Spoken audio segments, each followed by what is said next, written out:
Hi, this is Ramaji. I want to talk today a little bit about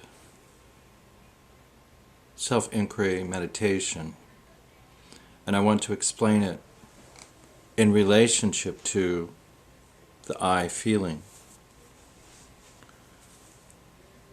As I explained in another video, the I thought rises from the heart on the right, to the top of the head, takes over the brain and the nervous system, and thus takes over the body, producing the trance, I am the physical body. This takes place right when you wake up from dreaming or sleeping. Therefore, you can catch it in that in-between state that lasts for a few seconds.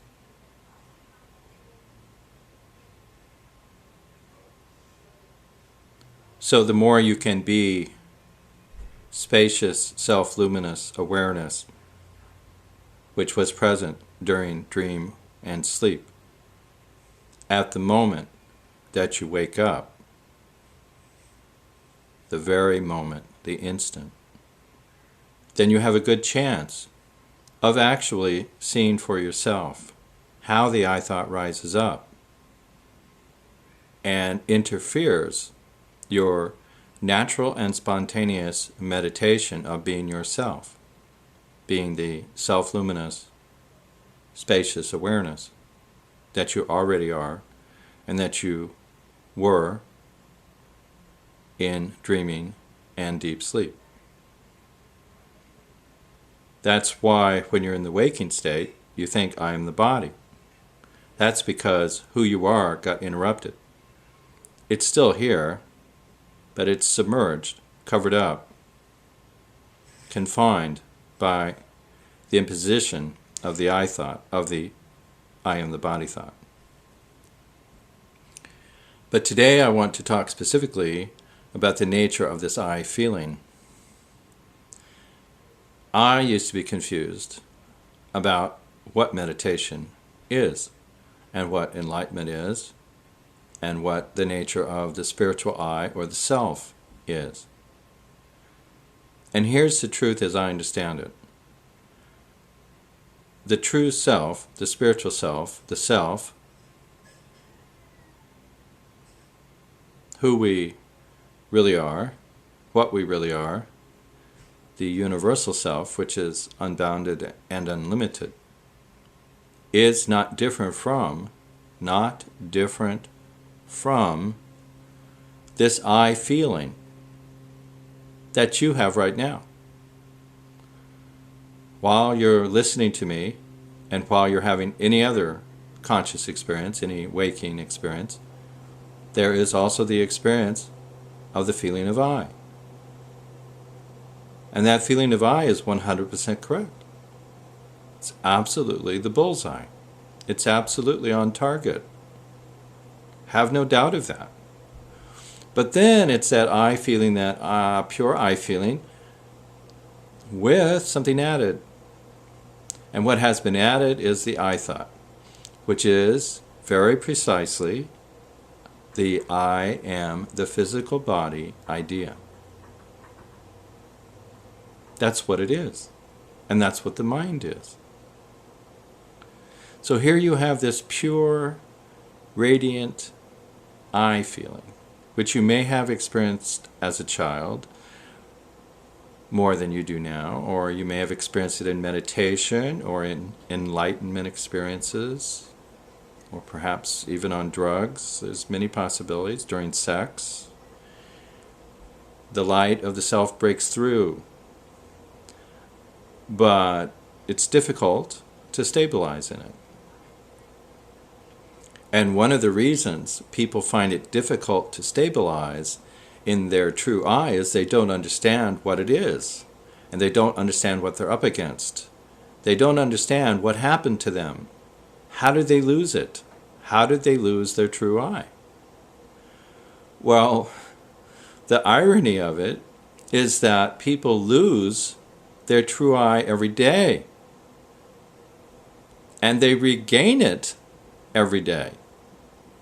When you go to sleep at night, you are in a more pure state. When you are in dream and you are in deep sleep, you are returning to the self. When you are in deep sleep, you are resting in the self. So then, what happens when you wake up back into this world, this physical world, meaning you're still alive, meaning the body is still alive, what happens is the I thought, which is the I am the body thought, must that morning and each and every morning rise up from the heart on the right, up to the brain, shoot up like a lightning bolt or like a rocket, shoot up very, very fast, and right when you wake up so that it doesn't get detected or noticed, shoots up to the brain, takes over the brain, takes over the nervous system, takes over the body, and puts you in this trance that you really feel, right? Oh, I am the body. I feel it. Yes, but it's a trance, a really, really good trance, a really effective trance, and one that has 7 billion people entranced by it. But my point is, the I thought must do this every day. If it didn't, you would just continue being the self from your dreaming or sleeping state. It must rise up right when you wake up. Now, back to my main point, which is the nature of the I feeling. So, if you can rest in the pure I feeling without the imposition of thought, you will experience your real self, because that is what you are.